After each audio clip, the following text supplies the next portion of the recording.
കേരളത്തിലുടനീളം ബി.ജെ.പി. താമര വിരിയിക്കും എന്ന് ഉറപ്പായി കഴിഞ്ഞു.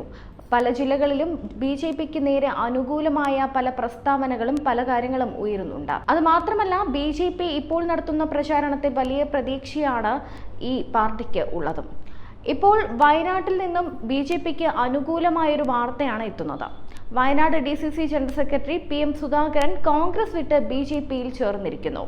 DCC ജനറൽ സെക്രട്ടറിയായ തനിക്ക് പോലും കാണാൻ കിട്ടാത്ത ജനപ്രതിനിധിയാണ് രാഹുൽ ഗാന്ധിയെന്നും അപ്പോൾ സാധാരണ ജനങ്ങളുടെ അവസ്ഥ എന്തായിരിക്കുമെന്നും സുധാകരൻ ചോദിക്കുന്നു. 5 വർഷക്കാലം ജനങ്ങളെ വഞ്ചിച്ച രാഹുലിന് ഇനിയും അവസരം കൊടുത്താൽ വയനാട് നശിച്ചു പോകും.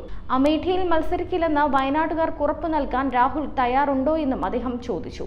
നരേന്ദ്രമോദിയുടെ വികസന രാഷ്ട്രീയത്തിൽ ആകൃഷ്ടനായിട്ടാണ് താൻ ബി.ജെ.പിയിൽ ചേരുന്നത്. ഈ കാലഘട്ടത്തിന് അനുയോജ്യമായ പാർട്ടിയാണ് ബി.ജെ.പി. നരേന്ദ്രമോദിയുടെ വികസനം വയനാട്ടിലും എത്തിക്കാൻ കെ. സുരേന്ദ്രൻ വിജയിക്കണം. സുരേന്ദ്രനെ വിജയിപ്പിക്കാൻ പോരാടും. ബി.ജെ.പി. സംസ്ഥാന അധ്യക്ഷനെ വയനാട്ടുകാർ വിജയിപ്പിച്ചാൽ അതിന്റെ നേട്ടം വയനാടിനായിരിക്കുമെന്നും PM സുധാകരൻ പറഞ്ഞു. Retired forest range officer Sasikumar, civil engineer Prajeesh എന്നിവർ അദ്ദേഹത്തോടൊപ്പം ബി.ജെ.പിയിൽ ചേർന്നിട്ടുണ്ട്. രാജിവെച്ച കോൺഗ്രസ് നേതാവ് തജിന്ദർ സിംഗും ബി.ജെ.പിയിൽ ചേർന്നു എന്നൊരു വാർത്ത കൂടി എത്തുന്നുണ്ട്. രാജ്യപ്രഖ്യാപനത്തിന് മണിക്കൂറുകൾക്കുള്ളിലായിരുന്നു അദ്ദേഹത്തിന്റെ ബി.ജെ.പി. പ്രവേശനം. ഇതോടെ വലിയ പ്രതിരോധത്തിലായിരിക്കുകയാണ് കോൺഗ്രസ്. ഉച്ചയോടെയായിരുന്നു അദ്ദേഹം ബി.ജെ.പിയിൽ ചേർന്നത്.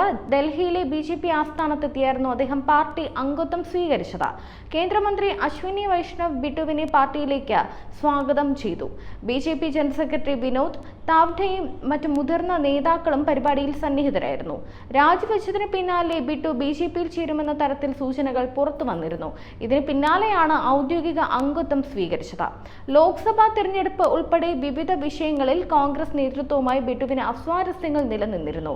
ഇതേ തുടർന്നാണ് രാജിയെന്നാണ് വിവരം. ഹിമാചൽ പ്രദേശിൽ AICCയുടെ ചുമതലയുണ്ടായിരുന്ന നേതാവ് കൂടിയായിരുന്നു അദ്ദേഹം. ഈ സ്ഥാനവും രാജിവെച്ചിരുന്നു. ഈ തെരഞ്ഞെടുപ്പോടെ വയനാട്ടിലും തോറ്റ രാഹുൽ ഗാന്ധി മറ്റൊരു മണ്ഡലം തേടി പോകേണ്ടി വരുമെന്ന് പ്രധാനമന്ത്രി നരേന്ദ്രമോദി പരിഹസിക്കുന്നു. പ്രതിപക്ഷ സഖ്യത്തിലെ പല നേതാക്കളും ലോക്സഭ വിട്ട് രാജ്യസഭയിൽ അഭയം തേടുകയാണെന്ന് സോണിയാഗാന്ധിയെ പരോക്ഷമായി പരാമർശിച്ചുകൊണ്ട് മോദി പറഞ്ഞു.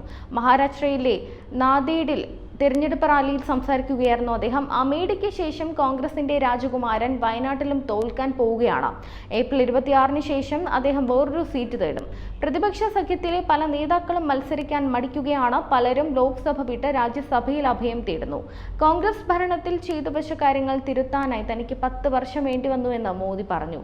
ഒരുപാട് കാര്യങ്ങൾ ചെയ്യേണ്ടി വന്നു. രാജ്യത്തെ കർഷകരുടെയും പാവപ്പെട്ടവരുടെയും വികസനത്തിന് തടസ്സമായി കോൺഗ്രസ് നിൽക്കുകയായിരുന്നു. ഇനി അതുണ്ടാവില്ല.